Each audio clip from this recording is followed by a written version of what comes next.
안녕하세요. 반갑습니다. 김다연 그린다이아몬드 인사드리겠습니다. 여러분 잘 지내시고 계신가요? 지금 코로나라는 이 위기 속에서 여러분들이 잘 극복해 나가고 있는 모습들을 요즘 핫하게 인스타나 밴드를 통해서 여러분 모습을 잘 보고 있습니다. 오늘은 여러분과 함께 이야기를 나눠보려고 하는데요. 지금 플랫폼 비즈니스라는 그 내용에 대해서 전번 시간에도 강의를 했지만 조금 더 수정을 해서 여러분과 함께 이야기를 나눠보려고 합니다. 먼저 작은 소제목으로 언택트 시대의 뉴노멀에 맞는 네트워크 마케팅이라는 책에 대해서 내용에 대해서 이야기를 나누려고 하는데요. 언컨택트라는 말은 원래는 컨택하다의 반대말이죠. 그래서 우리는 컨택해야 되잖아요. 만나야 되는데 컨택하지 말아야 된다는 내용이에요. 그런데 언택트라는 말은 또 우리 2018년도에 김난도 교수가 트렌드 코리아라는 책에서 비대면의 사회가 올 것이다라고 얘기한 내용입니다. 그런데 요즘에는 김미경 씨의 리부트라는 책에서 온택트 하다 또 이렇게 얘기하잖아요. 우리는 이제 대면하지 않지만 온라인상에서 우리가 대면할 수 있는 기회들이 많아진다. 이렇게 또 들어볼 수 있습니다. 그래서 이 시대에 맞는 뉴노멀에 맞는 이 내용은 새로운 기준점이라는 거예요. 그래서 새로운 기준점, 포스트 코로나 시기에 새로운 기준점에 맞는 네트워크 마케팅의 방향에 대해서 여러분과 함께 이야기를 나눌 건데, 얼마 전에 서점에 나가봤는데요. 이렇게 책들이 모두가 부자되기 또는 뭐 수축사회, 저 수축사회라는 책은 앞으로의 사회가 굉장히 긴장감이 있고 또 이렇게 사람들이 터치만 해도 굉장히 폭발하는, 그래서 신경병적인 내용들이 좀 많이 등장할 것이다라고 보고 있고요. 또 에이트라는 책도 다음 챕터에서 얘기를 하겠지만 앞으로의 이런 코로나 시기가 오면서 굉장히 어려워진, 그래서 에이트는 8가지의 방법을 제시하는 그런 책들입니다. 이렇게 시중에는 이런 책들이 뭐 베스트셀러 자리에 다 있더라고요. 그리고 저 여러분과 함께 이제는 이 시대 상황에 대해서 얘기를 나눌 거예요. 그리고 지금 현재 시대의 현실 점검을 통해서 지금 시대에 겪고 있는 내용들, 그리고 우리가 또 이런 시대 상황 속에서 우리는 유통에 참여하고 있는 사람들이잖아요. 유통에 대해서 여러분과 함께 이야기를 나눠보려고 합니다. 지금은 코로나 고용 한파로 인해서 1월부터 4월까지 실직자 수가 208만 명입니다. 굉장히 어려운 시기죠. 그리고 비자발적 실직자가 100만 명이 넘어갔습니다. 지금 이 코로나 한파로 인해서 가장 타격을 받은 직종이 여행업으로 보고 있습니다. 여행업은 올 스톱됐죠. 그로 인해서 또 항공사도 지금 스톱입니다. 그래서 얼마 전에 우리가 견고하다라고 얘기한, 그전에는 이 직종은 참 견고하다. 그리고 기장 와이프, 기장 사모님 이러면 굉장히 좋았던 직종이었잖아요. 근데 그런 항공사업이 지금 실직자로 내몰리고 있다. 그리고 얼마 전에 경제학자 워렌 버핏도 이 항공기 주식을 전면 매각했다라고 발표가 되었습니다. 이렇게 사회는 어려운 시기로 가고 있고 실직자들은 대거 지금 출현하고 있고, 이런 와중에 IMF가 경제 성장률을 발표를 합니다. 여러분과 함께 오늘은 딱딱한 이야기를 좀 할 거예요. 하지만 우리가 알아야 되지 않을까라는 생각을 해서 좀 준비를 했습니다. 그래서 IMF가 발표한 경제활동 성장률에 보면 한국이 마이너스 1%를요, 4월달까지는 1%였는데 6월까지는 마이너스 2% 저역성장을 했습니다. 지금 유럽 쪽은 일본이 20년 동안의 장기 불황에 처해 있는데요. 일본 같은 경우는 마이너스 5%, 유럽과 미국은 마이너스 6%, 7%, 그리고 6월달에는요, 마이너스 10%까지도 내려가는 저역성장을 지금 기록하고 있습니다. IMF가 얘기하기를 포스트 코로나 이후에 코로나가 끝날 때에도 아마 더 혹독한 고통에 직면하게 될 것이다라고 얘기를 하고 있습니다. 이렇게 지금 많은 어려움에 우리는 직면해 있는데, 지금 보시면 가정들도 쓸 돈이 없습니다. 지금 예적금 해지율이 계속해서 높아가고 있고요. 생활비 대출이라든가 또 보험상품을 해지율이 계속해서 상승하고 있습니다. 우리가 제2금융권의 보류라고 했던, 우리가 좀 모아놓았던 플러스 1%대, 2%대의 예금 상품들도 지금 계속해서 해지율이 높아지고 있습니다. 이 내용은 쓸 돈이 없다라는 거죠. 서민들은 쓸 돈이 없고, 또 이런 시국에도 또 명품은 또 굉장히 또 매출이 상승을 했어요. 이 내용은 양극화가 심화되고 있다. 그리고 돈이 있는 사람은 또 투자할 곳이 없다. 또 이렇게 보여지는 내용이죠. 미국의 100년의 기업이에요. 100년 된 이런 기업들도 계속해서 속속들이 코로나에 무너지고 있습니다. 100년 된 JC펜이라든가 또 로즈앤테일러라는 이런 대형 기업들도, 100년 이상 된 기업들도 지금 파산보호 신청에 들어갔고요. 우리나라도 예외는 아니죠. 한국의 대형마트라든가 이런 큰 기업들이 지금 계속해서 폐업을 선언하고 있습니다. 롯데마트나 이마트 같은 경우도 향후 3년 안에 5년 안에 300개에서 500개를 폐점을 하겠다라고 신고를 하고 있습니다. 이미 분당이나 수지 쪽 이런 쪽은 이미 그렇게 정리가 들어가는 것도 굉장히 많이 눈에 띄고 있습니다. 이렇게 경기는 앞으로의 포스트 코로나가 가져온 그 내용이 앞으로의 경기의 전망을 우리가 예측할 수가 없고 앞으로 이런 불안감이 계속해서 지금 확산되고 있는 가운데에 또 외에는 있죠. 이런 코로나의 특수가 있습니다. 이렇게 기업들이 무너지면서 이 기업에서 5년 동안, 6년 동안, 7년 동안 일했던 10년 가까이 일했던 그런 노동자들이 이제는 나이 50대여서 60대여서 갈 곳이 없다라는 거예요. 내가 어디에 가서 어떤 일을 하지? 이런 것들이 사회적인 하나의 문제로 떠오르고 있습니다. 그 반면에 또 하나의 이런 특수는요, 또 이런 실직자들이 어디로 몰리냐면 택배업으로 몰리고 있다라는 거죠. 택배업이라든가 요기요, 또 배민으로 몰리는 현상들을 우리가 볼 수가 있습니다. 얼마 전에 TV에서 그 학원 선생님인데 학원에 아이들이 오질 않아요. 그래서 선생님이 아이들을 태워 나르던 그 봉고차를 세워놓고 택배 업무를 하는 내용이 TV에서 방영이 된 걸 제가 보았습니다. 이렇게 사회는 굉장히 어려운 가운데에서 진행하고 있고요. 놀라운 건 오프라인에서의 매장들은 이렇게 어려움에 직면해 있지만 온라인의 기업들은 쿠팡 같은 경우는 하루에 300만 건의 주문이 폭주하고 있다. 그래서 오프라인에서의 매장들이 온라인상으로 대거 이동하고 있는 모습들을 볼 수가 있고요. 영상을 하나 보시고 또다시 진행을 하겠습니다. 코로나19로 회사 근무 형태도 바뀌고 있습니다. 소셜미디어 업체 트위터는 무기한 재택근무를 하겠다고 발표했습니다. 김현근 기자가 보도합니다. 지난 13일 잭도시 트위터 최고 경영자는 깜짝 선언을 했습니다. 코로나19 사태가 진정된 이후에도 원하는 직원들은 계속 재택근무를 허용하겠다고 밝혔습니다. 영구적으로 원격 근무를 허용한 겁니다. 구글도 재택근무를 올해 말까지 연장했습니다. 순다르 피차이 구글 CEO는 봉쇄 조치가 풀려도 원격 근무와 온라인 행사를 계속할 의향이 있다고 밝혔습니다. 페이스북과 아마존, 마이크로소프트도 재택근무 확대 방안을 검토하고 있습니다. 직원은 한데 모여 근무해야 한다는 기존 상식이 무너지고 있는 겁니다. 모두 코로나19가 가져온 변화입니다. 업체들은 코로나19 때문에 재택근무를 하면서 상당수 업무는 원격 근무로 대체해도 차질이 없다는 사실을 직접 경험하게 됐습니다. I think that COVID brought a massive acceleration, culturally wise, much more than technology wise, to help us change our minds and realize that we can do many things that before we didn't know that they were even possible. IT 업계에선 코로나19 사태가 장기화하면서 재택근무가 보편화할 것이란 관측이 커지고 있습니다. 물론 일부에서는 전통적인 직장 문화가 갖는 소통의 이점을 들어 반론을 펴고 있지만 재택근무가 갖는 비용 절감 등의 효과는 무시할 수 없는 장점입니다. They can save on food, they can save in transportation. So this is something that it works for the environment, it works for the company, it works for people, and it also helps attract talent. 코로나19가 디지털 기기를 이용해 시간과 장소에 구애받지 않고 자유롭게 옮겨다니며 일하는 이른바 디지털 노마드 시대를 앞당기고 있습니다. 자, 영상 보셨죠, 여러분? 이렇게 코로나로 인해서 모든 사회의 문화가 바뀌고 있습니다.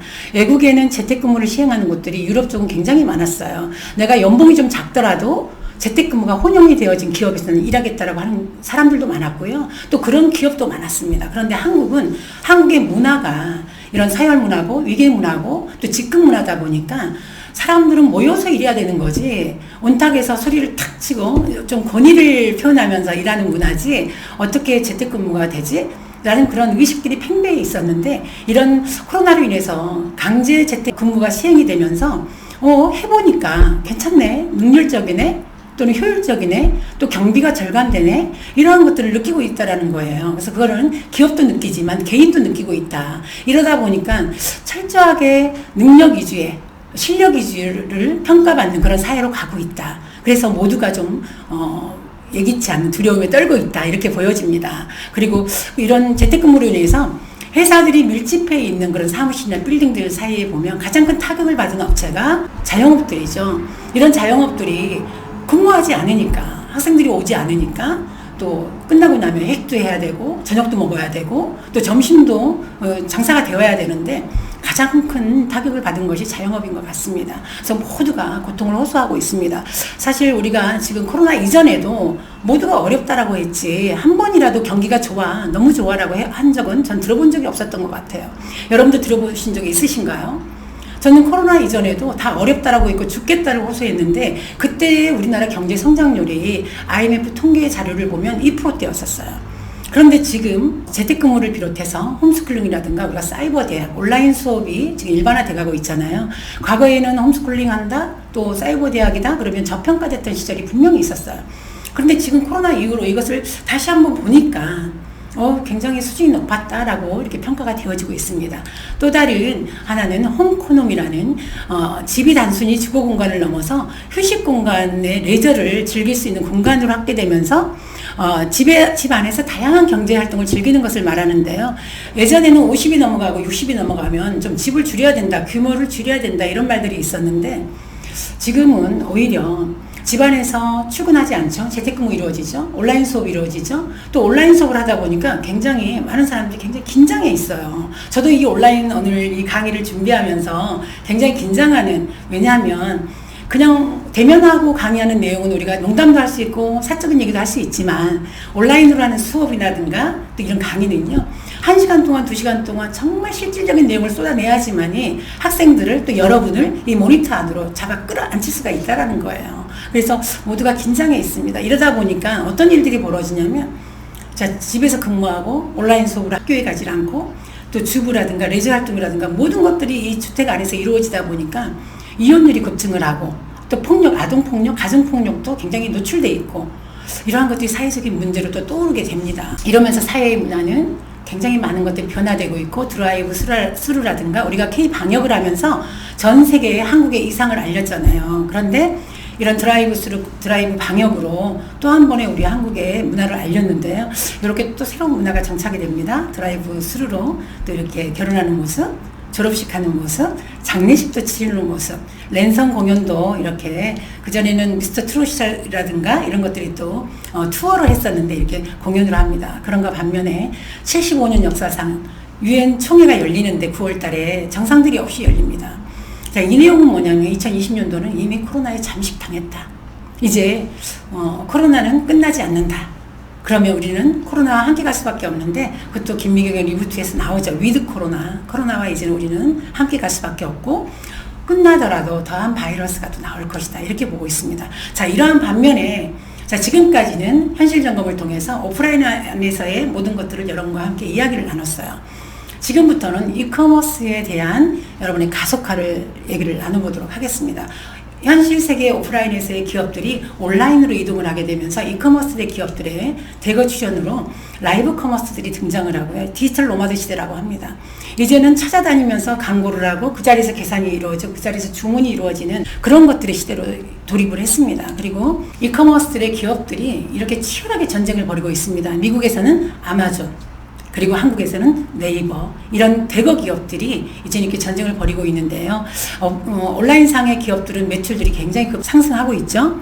오프라인들의 기업들은 저렇게 하향 곡선을 내리고 저역성장을 하고 있습니다. 더 빠른 배송이라든가 총알 배송, 킥 배송 이런 것들에 더한 서비스를 계속해서 마련하고 있고요. 그 중에서도 과거에는 이런 말이 있었어요. 쇼핑은 쿠팡과 인터파크에서, SNS는 카카오톡에서, 포털사이트는 네이버에서 이런 말들이 있었는데 이제는 그 경계선이 없어진 것 같습니다. 이제는 빅데이터의 근거로 해서 회원이 어디가 많으냐에 따라서 그런 내용으로 본다라면 네이버의 회원이 4,200만이에요. 그러면 우리나라의 인구가 5천만 인구인데 4,200만이 네이버의 회원이면 전 국민이 네이버화가 된 거죠. 저도 네이버 회원인데요. 저도 쇼핑을 하면 싹 들어가서 네이버 클릭을 하면 전체가 뜨잖아요. 내가 브라우스 하나 사고 싶으면 부산에 있는 어디 백화점의 브라우스, 대구에 있는, 분당에 있는, 일산에 있는 전체가 뜹니다. 그럼 저는 제일 저렴한 것을 클릭을 해서 네이버 페이로 결제를 하죠. 이렇게 이루어져 있습니다. 그래서 이런 걸 보면 네이버가 또 5월 달에 금융업을 신고를 했어요. 은행업을 신고를 하면서 예적금 또는 보험해지, 보험업을 또 이렇게 진행을 합니다. 과거에 작년에는 카카오톡이 은행업을 신고를 하면서 굉장한 센세이션을 불러일으켰습니다. 이렇게 빅데이터를 근거로 가장 많은 회원을 가지고 있는 단연 최강자가 되는 승자독식의 세계로 가고 있다. 그래서 미국에는 아마존, 한국에는 네이버 이렇게 볼 수 있습니다. 그래서 미국에는 아마존이 유발 하라리가 초예측 부의 세계에서 부의 미래에서 얘기를 합니다.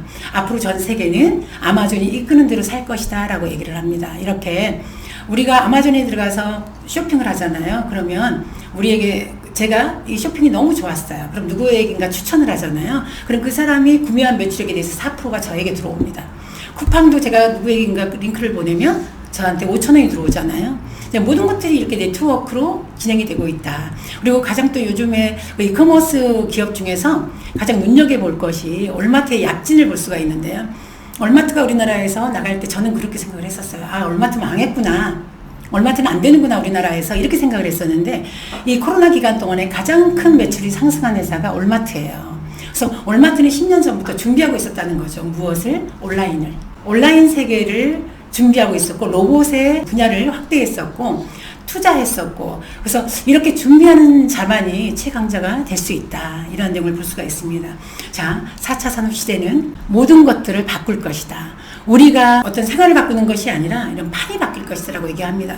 준비된 사람은 4차 산업혁명을 통해서 승리하겠지만 그렇지 못한 인류는 패배할 것이다. 이렇게 보여지고 있습니다. 4차 산업시대 속에서 앞으로 없어질 직업이 25개의 직업이 있다고 합니다. 2030년까지에 사라질 직업이에요. 그리고 무임 시스템으로 이렇게 자동화 시스템으로 대체되는 일자리가 30%가 넘습니다. 그래서 이렇게 로봇에 대한 분야에 대한 투자가 지금 급속화되고 있고요. 그리고 이 딜리타워입니다. 배달 라이더예요. 이 배달 로봇이 지금 배달의 민족과 한국 엘리베이터가 손을 잡고 딜리타워가 개발이 되었는데요. 지금 이미 시행 중에 있고요. 그래서 내가 QR코드로 몇 층에서 아메리카노를 주문을 하면 이 딜리타워가 계단을 오릅니다. 승강기를 승하차를 하고 배달까지 이어지는. 그래서 이렇게 배달의 민족은 지금 엄청난 투자를 하고 있다고 알고 있습니다. 그래서 이 내용을 본다라면 지금 기업들이 어려움으로 실질 투자가 내몰리면서 많은 그 실직자들이 배달의 민족 쪽으로 또는 택배업으로 몰리고 있는데 이미 또 그 회사들은 이렇게 또 딜리타워 요기요라든가 배달의 민족을 통해서 딜리버리 히어로라는 회사가 지금 또 이런 분야에 이제는 배달까지도 로봇이 등장하는 이러한 내용들을 지금 투자하고 있다는 것은 그 많은 라이더들은 또 어디로 갈 것이냐라는 거죠. 또 그 라이더들도 본인들의 미래를 또 준비하지 않으면 안 된다는 것을 우리는 또 볼 수가 있습니다. 골드만삭스라는 곳은 전 세계에 석각들이 모이는 아주 수재들만 모이는 곳이잖아요. 투자은행입니다. 그런데 그 골드만삭스에 트레이더가 600명들이 근무하고 있었는데 거기에 켄쇼라는 젊은 AI가 입사를 합니다. 그 켄쇼가 입사를 하면서 이들이 600명이 2달 동안 해낼 일을 2시간 만에 해치우는 거예요.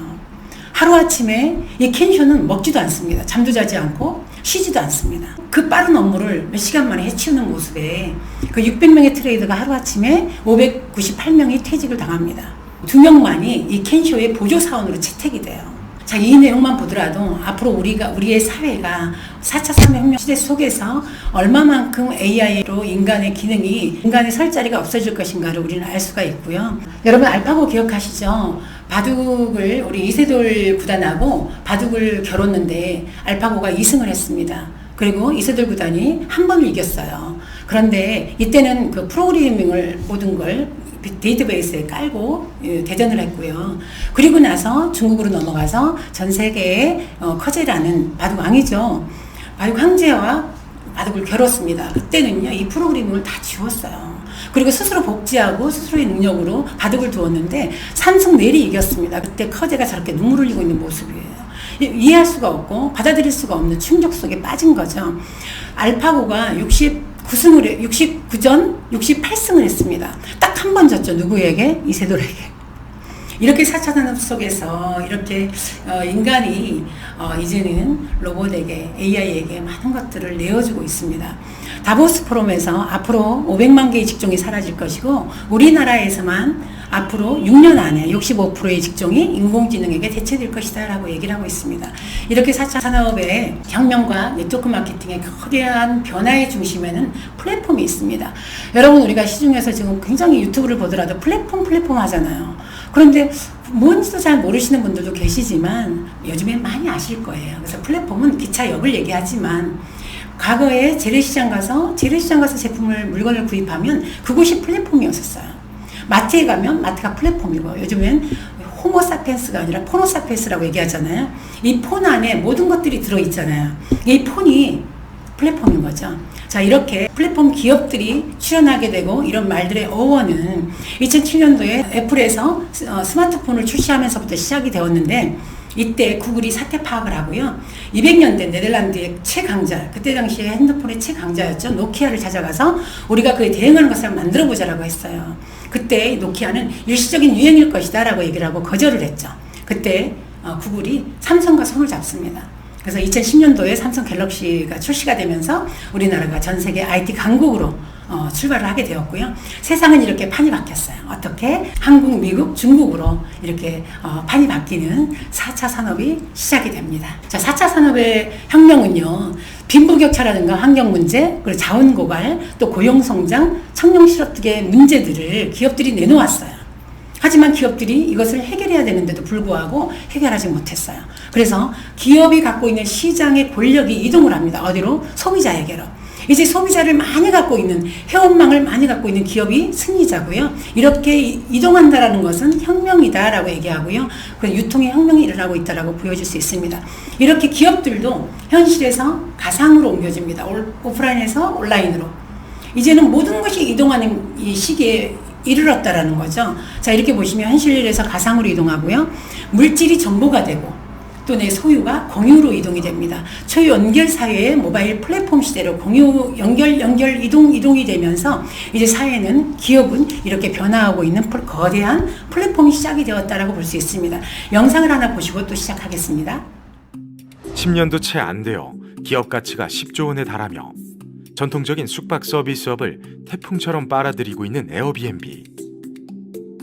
그런데 더 놀라운 사실은 호텔방 하나 소유하지 않은 채 이 모든 것을 이루었다는 것.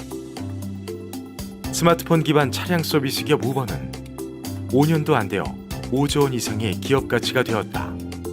전통적인 택시 산업을 대체할 기세인데 이 역시 단 한 대의 차량도 소유하지 않고서 해냈다. 15억 명이 넘는 가입자를 통해 연 광고 수입만 약 15조 원에 달하는 페이스북. 물론 직접 창작한 콘텐츠 하나 없었다. 세계 최대의 장터로 불리는 중국의 거대 소매 기업 알리바바. 단 한 개의 재고도 소유하지 않았다. 기업 생존에 필수적인 자원을 소유하지 않은 이런 신생 기업들이 단 몇 년 만에 기존 골리앗들과 경쟁할 수 있게 된 이유는 무엇일까? 답은 새로운 비즈니스 모델인 플랫폼에 있다. 플랫폼의 핵심은 상호작용이다. 플랫폼은 외부 생산자와 소비자가 상호작용을 하면서 새로운 가치를 창출할 수 있게 만들어주는 데 기반을 둔 비즈니스다. 시공간의 벽을 허물어버리는 디지털 기술을 혁신에 힘입어 더욱 신속 정확하게 대규모의 생산자와 소비자를 연결해주는 결과물을 만들어낸다. 이와 비교해서 전통적인 기업들의 양상은 파이프라인이라고 불린다. 플랫폼과 달리 파이프라인은 한쪽 끝에는 생산자가, 반대편 끝에는 소비자가 위치한 단순한 단선적 형태로 가치의 창출과 이동이 순차적으로 발생한다. 그런데 에어비앤비, 우버, 페이스북, 알리바바 모두는 파이프라인 모델이 아닌 플랫폼 모델로서 복합적인 상호작용을 통한 전혀 예상하지 못했던 결과물들을 만들어낸다. 상호작용을 기반으로 한 플랫폼 비즈니스의 구체적인 특성에는 4가지가 있다. 첫째, 게이트키퍼가 사라진다. 전통적인 출판업의 예를 들어보자. 파이프라인의 한쪽 끝에 서 있는 편집자는 저자를 선별하고 자신이 선택한 것을 출판한다. 이런 과정은 시간이 많이 들고 노동 집약적인 데다 소수 사람의 직관과 추측에 의존한다. 그런데 아마존의 킨들 플랫폼은 누구나 글을 올리고 책을 출간할 수 있다. 그리고 독자 커뮤니티에서 대규모 자동 리뷰로 대체된다. 게이트키퍼가 사라지게 되면서 소비자들은 더 많은 양의 콘텐츠를 접하고 많은 사람들의 피드백을 통한 자신들의 입맛에 적합한 책을 고를 수 있다. 둘째, 공급자의 성격이 달라진다. 파이프라인상 공급자의 최고 전략은 군더더기 없이 높은 효율성을 구축하는 것이었다. 거대 호텔 체인들은 수십 년간 고위험 건축 투자를 진행해오면서 관리의 효율성을 구축해왔다. 그런데 플랫폼 숙박업소들은 자신들이 소유하거나 통제하지 않는 아예 내 것이 아닌 재고 시스템을 운영함으로써 관리 비용을 극도로 낮춘다. 셋째, 품질 관리 방식이 바뀐다. 신용과 신뢰성을 보장해주기 위해 플랫폼 사업자가 취하는 방식은 고비용의 관리 전문가를 대거 고용하기보다 거래자 간의 채무 불이행 보험을 들어주고 올바른 처신을 독려하는 평판 시스템을 도입한다. 커뮤니티 구축을 지원하고 반응을 수집하면서 부정적인 피드백을 많이 받은 상품은 리스트에서 사라진다. 세계 최대의 택시회사 우버는 한 대의 자동차도 보유하지 않고 세계 최대의 미디어 회사 페이스북은 콘텐츠를 생산하지 않으며 최대의 기업 가치를 지닌 소매기업 알리바바는 재고가 없습니다. 또 세계 최대 숙박업체 에어비앤비는 부동산을 보유하고 있지 않습니다. 골리앗과 싸워 이기고 싶은가? 4차 산업혁명 시대의 핵심 키워드 플랫폼 전략을 꼭 기억하라. 정보는 세상의 주인이 되고 연결은 세상을 지배한다. 플랫폼 기업들이 속속 지금 출현하고 있습니다. 4차 산업혁명 시대 속에서 플랫폼 기업 중에 에어비앤비라는 회사를 여러분들 요즘에 많이 들으셨을 거예요. 에어비앤비는 숙박업이에요. 역사가 100년 된 힐튼 호텔은 100년이 넘었습니다. 그런데 전 세계에 65만 개의 방을 가지고 있습니다. 건물을 지어야 되고 호텔업을 만들어야 되고 이러한 것들을 투자를 해야 되지만 에어비앤비는 방을 찾는 사람과 가지고 있는 사람을 연결하는 앱이에요. 자, 이 애플리케이션 하나를 가지고 네트워크를 연결해서 그 연결 수수료를 가져가는 시스템이에요. 자, 우버는 택시를 찾는 사람과 또 택시를 가지고 있는 사람을 연결하는 앱이에요. 연결 수수료로 수수료를 가져갑니다. 5년도 안 돼서 기업 가치가 5조에 이르고 있고요. 에어비앤비는 10년도 안 돼서 기업 가치가 110조를 가지고 있습니다. 자, 이렇게 아마존 알리바바의 상품 판매를 가지고 구매자를 연결하고 연결 수수료를 가지고 갑니다. 페이스북은 친구와 친구를 연결하는 앱으로 또 구글은 콘텐츠를 생산을 해서 이렇게 네트워크 마케팅으로 광고 수익을 얻어갑니다. 이렇게 모든 것들이 가상 안에서 이루어진다는 거죠. 아프로존의 콘텐츠는 줄기세포라는 콘텐츠를 가지고 네트워크 마케팅으로 연결을 해서 이 연결 수수료를 우리는 커미션으로 가져가고 있습니다. 저도 하나의 플랫폼이고 내 가상의 안에는 많은 제품들을 가지고 있습니다.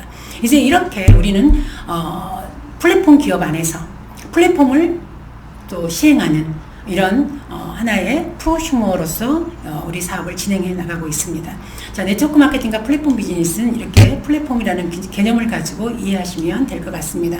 네트워크 마케팅과 플랫폼 비즈니스는 사람을 키우면 그 사람들이 그룹을 키운다. 내가 소통과 복제를 통해서 회사와 제품, 그리고 보상, 그리고 트렌드, 비전, 시스템, 자기 개발을 통해서 온라인을 활용을 해서 이제는 이렇게 플랫폼으로 나아간다라고 볼 수 있습니다. 여기까지는 여러분과 함께 이 시대의 상황에 대한 현실 점검을 했고요. 그리고 또 4차 산업혁명 속에서 이커머스들과 또 기업의 변화, 또 이러한 내용들을 좀 집중적으로 얘기를 다뤄봤습니다. 지금부터는 우리가 그렇다면 뉴노멀에 맞는 우리가 새로운 기준점을 가지고 세상은 변했잖아요. 코로나가 오기 전과 코로나가 온 후 이후에 우리 네트워크 마케터들은 만나야 되고 대면해야 되고 STP 하셔야 되잖아요. 그러면 어떻게 해야 되지? 어떻게 만나야 되고 지금 나는 이 자리에서 무엇을 해야 되지? 여러분과 저는 고민하셔야 돼요. 그리고 준비하셔야 되고 변화하셔야 됩니다. 그 내용에 대해서 여러분과 함께 다뤄보겠습니다. 그럼 우리가 가야 될 방향은 무엇일까? 저는 첫 번째로요, 세 가지를 저는 좀 나눠봤어요. 그래서 첫 번째로는 우리가 1인 시스템을 실행해보자. 내가 그 시스템이 돼야 되고, 이제는요, 내가 누군가가 나를 끌어주고, 이끌어주고, 독촉해주고, 나와라, 들어라. 그런 시대는 지났다라는 거죠. 여러분, 언제까지 그런 수동적인 사업을 진행하는 것이 아니라, 이제는 여러분과 저는 변화해야 된다라는 거예요. 여러분 스스로가 1인 시스템이 돼야 되고요. 내가 길을 가다가, 출근하다가, 카페에 들어가서 책을 보고, 그것도 시스템이고요. 내가 내 차 안에서 파트너와 방향 제시를 하고, 또 설명을 하고, 이것도 시스템인 거예요. 1인 시스템을 실행하면서 여러분들이 리더로서 좀 성장하셨으면 좋겠다. 그리고 스스로의 자신을 믿으셔야 돼요. 이제는 반드시 이 앞으로전 안에서 내가 해내겠다라는 것을 믿으셔야 되고요. 그리고 두 번째는 회사를 믿으셔야 되고, 세 번째는 제품을 믿으셔야 되고, 네 번째는 스폰서에 대한 내용을 믿으셔야 돼요. 그런 신뢰가 없으면 여러분들 스스로가 1인 시스템을 실행할 수가 없습니다. 과정과 원인이 없는 결과는 있을 수가 없다. 결과에는 반드시 과정이 존재하고 과정이 따라옵니다. 반드시 이러한 법칙이 존재합니다. 준비가 된 사람에게 기회가 온다라면 반드시 기적은 일어나게 돼 있습니다. 이러한 법칙이 존재한다는 것을 기억하셨으면 좋겠고요. 두 번째로는 기본에 충실하셨으면 좋겠어요. 요즘에 유튜브, 온라인, 디지털 노마드 이러한 얘기들을 굉장히 많이 하잖아요. 그러다 보니까 우리가 망각하고 있는 것이 아닐까. 여러분, 유튜브는 우리가 네트워크 마케팅 이 길을 걸어가면서 그것들은 나의 어떤 보조 작업이지 그것이 주가 되어서는 안 된다라는 거예요. 우리는 여전히 어떤 이 그룹 안에, 이 시스템 안에 들어와 있고요. 스폰서와 나, 그리고 파트너라는 이 ABC라는 절묘한 환상 속에 함께하고 있습니다. 이러한 것들을 잃어버리고, 나 유튜브로 하니까, 나 온라인 하니까 출근 안 해도 되겠네? 팀 그룹에, 팀 미팅에 안 모여도 되겠네? 이렇게 하시는 분들이 굉장히 많으시더라고요. 절대로 성공할 수가 없습니다. 자, 내가 할 수 있는 것들을 실행해보자라는 거죠. 내가 기본에 충실하자라는 거는 내가 할 수 있는 것들이 있잖아요. 이런 시기에도 나는 운동할 수 있고, 또 내가 책 읽을 수 있고, 유튜브 들을 수 있고, 내 성장을 위해서 내가 할 수 있는 것들을 사수해보자.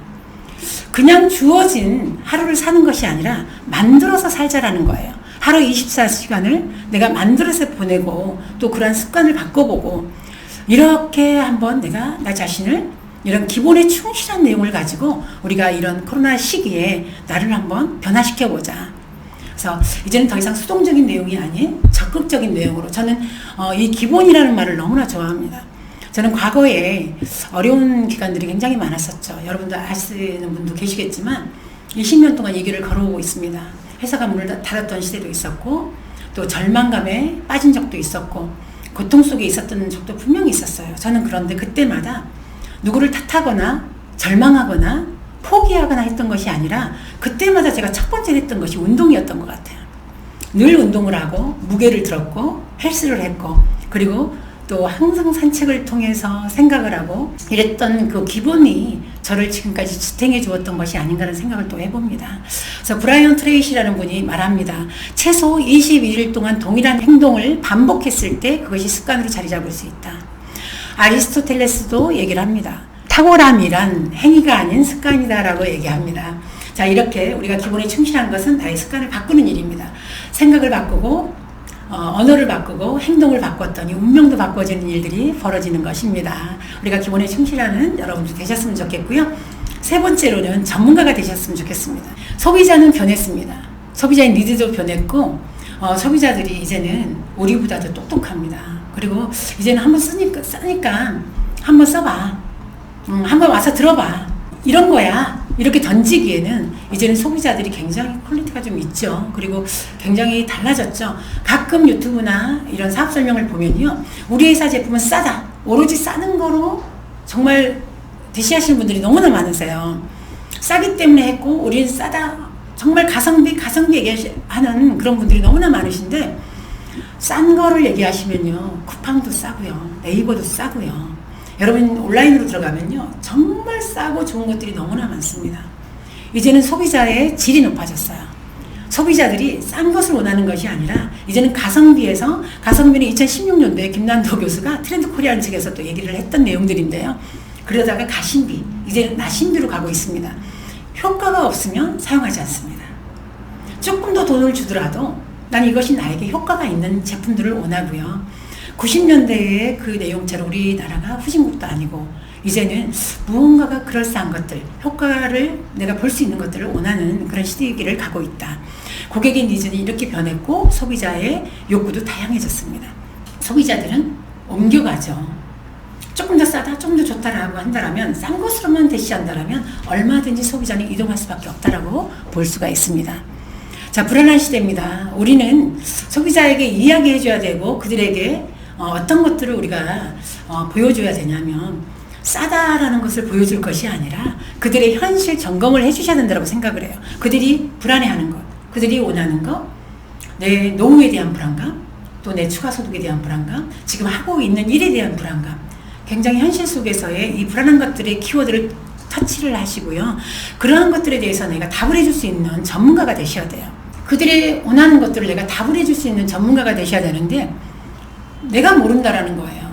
자, 마케팅 어떻게 돼요? 저는 B플랜을 이걸 해보고 싶은데 이 B플랜으로 이거는 어떤가요? 라고 저희에게 질문을 했을 때 저 마케팅 잘 모르니까 저 스폰서 부를게요. 이러신 분들 너무나 많잖아요. 여러분 이제는 그런 시대로 가서는 안 된다라는 거예요. 이 코로나 기간 동안에 여러분들이 하셔야 될 것들은 정말 내가 전문가가 되기 위해서 여러분들이 끊임없는 여러분의 노력을 하셔야 된다라는 거예요.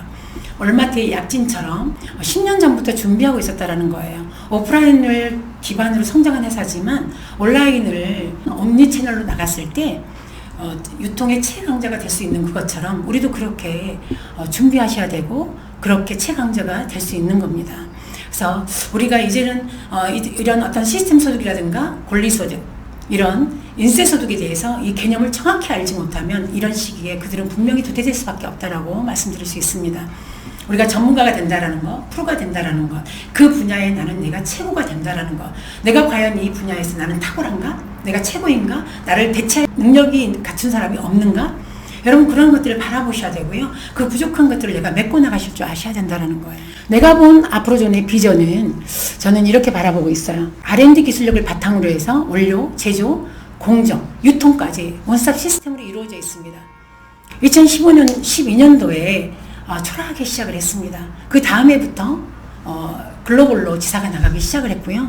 이렇게 모든 것들이 원스톱 시스템으로 글로벌로 소싱하고 글로벌로 마케팅해서 글로벌로 경영 마케팅으로 그 범위를 넓혀가고 8개 나라의 지사가 설립이 되었고요. 30개국 나라에 확대되어 가고 있습니다. 앞으로 저는 이렇게 큰 그림을 그리고 2012년도에 그때부터 세웠던 그 원칙과 또 나눔의 철학을 지금도 지켜나가고 있는 회사라고 여러분께 자랑하고 싶습니다. 자, 이런 내가 바라본 앞으로존의 비전은 앞으로의 방향들, 앞으로의 성장점은 어제보다 더 나은 성장점들을 마련하기 위해서 회장님과 또 그리고 임직원들, 대표이사님, 또 탑 리더님 함께 발을 맞춰서 무던한 애를 쓰고 계시는 걸로 저는 알고 있습니다. 앞으로 전에 여러분 많은 기대를 더 하셔야 되고요. 이 안에서 우리가 원하는 것들, 꿈을 이루고자 하는 것들을 이루시는 여러분들이 되셨으면 좋겠습니다. 유기영 박사가 미래도시 연구개발서에서 연구 보고서에서 뭐라고 얘기하냐면 인류는요 앞으로 3단계로 나누어진다고 합니다. 앞으로는 이렇게 계급사회로 나누어진다고 하는데 이렇게 보시면 0.001%가요 플랫폼을 가진 자들이에요. 그리고 0.002%가 이 플랫폼을 활용하는 사람들을 말하고요. 그리고 나머지 99.997%는 프레카리아트라는 시민층이죠. 이것을 노동자 계급으로 전락한다는 거예요. 그런데 이지성 작가가 에이트라는 책에서 또 뭐라고 표현하냐면 0.001%는 플랫폼을 만든 사람들, 그리고 활용한 사람들, 나머지 중간 계급에 AI가 들어갑니다. 그리고 나머지 계급이 난민 계급이에요. 그것이 99.997%의 인간들이라는 거죠. 이 내용은요, 우리 인간이 설 자리가 이제는 분명하게 가려진다는 거예요. 그러면 우리는 지금 이 시점에서 무엇을 해야 될까? 노력하셔야 된다는 거고요. 변화돼야 된다는 거고요. 우리가 무던한 변화를 통해서 이 시기에 이런 위기를 기회로 만들어낼 수 있는 여러분들이 되셔야 된다는 얘기입니다. 내가 본 앞으로존의 비전은요, 저는 이것을 선택했을 때 이게 판매하는 일이라면 저는 하지 않았을 거예요. 그리고 누군가에게 피해를 주는 일이었다면 저는 하지 않았을 겁니다. 개인이 주도하는 시스템이고 누구에게나 기회가 되는 일이었고 누구나 성공할 수 있는 일이었기 때문에 저는 선택을 했습니다. 누구나 성공할 수 있다는 것은 함께 하기에 가능하다는 겁니다. 능력 있는 자들만이 성공할 수 있는 일이고 많이 배운 사람만이 성공할 수 있다면 저는 이 자리에 없겠죠. 우리가 함께 공유하고 함께 협력하고 함께 연대한다는 것은 충분히 가능한 일이라고 저는 생각을 합니다. 여러분 누구나 성공할 수 있고요. 누구나 정상으로 오를 수 있습니다. 여러분 그것을 믿으셔야 됩니다. 캐나다의 브리티시 컬럼비아 대학의 수산 시마드라는 생태학 박사가 있습니다. 그 박사가 발표를 했는데요. 위대한 나무들의 서로 공유하고 대화하고 숲을 이루는 그 내용에 대해서 여러분 발표를 했어요. 위대한 나무들은 어떻게 서로 대화할까? 어떻게 공유할까? 그래서 거기에 추적장치를 달아서 포도당을 주사를 했어요. 가장 큰 나무가 이 포도당을 다 흡수하더니 옆에 나무에게 흘려보내더라는 거예요. 그 옆에 나무가 또 옆에 나무에 흘려보내고 그 옆에 나무가 또 그 옆에 나무로 끝까지 흘려보내더라는 거예요. 혼자만 섭취하고 끝내는 것이 아니라 가장 튼튼한 나무가 가장 큰 나무 밑에 초라한 나무까지 정말 빈약한 나무까지 그 깊이 그 끝까지 이걸 함께 공유하고 함께 나누더라는 거예요. 이렇게 서로 공유와 연대하고 협력하는 힘은 이렇게 강합니다. 그래서 이렇게 큰 숲을 이루는 모습을 우리는 볼 수가 있습니다. 여러분과 함께 저희는 함께 상생합니다. 그리고 수당도 공유하고 경험도 공유하고 또 이렇게 많은 것들을 또 스폰서와 파트너가 함께 공유합니다. 이 공유하는 힘, 이 연대하는 힘, 이 협력하는 힘은 앞으로 좀만이 저는 해낼 수 있다고 생각을 합니다. 저는 우리 행운 월드와이드의 앞으로 전의 멋진 시스템을 믿고요.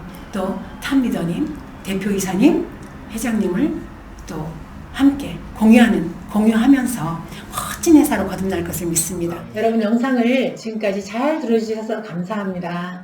여러분과 함께 위기를 기회로 잘 만들어내시고요. 우리 정상에서 만나는 그날까지 여러분 함께 파이팅 하겠습니다. 감사합니다.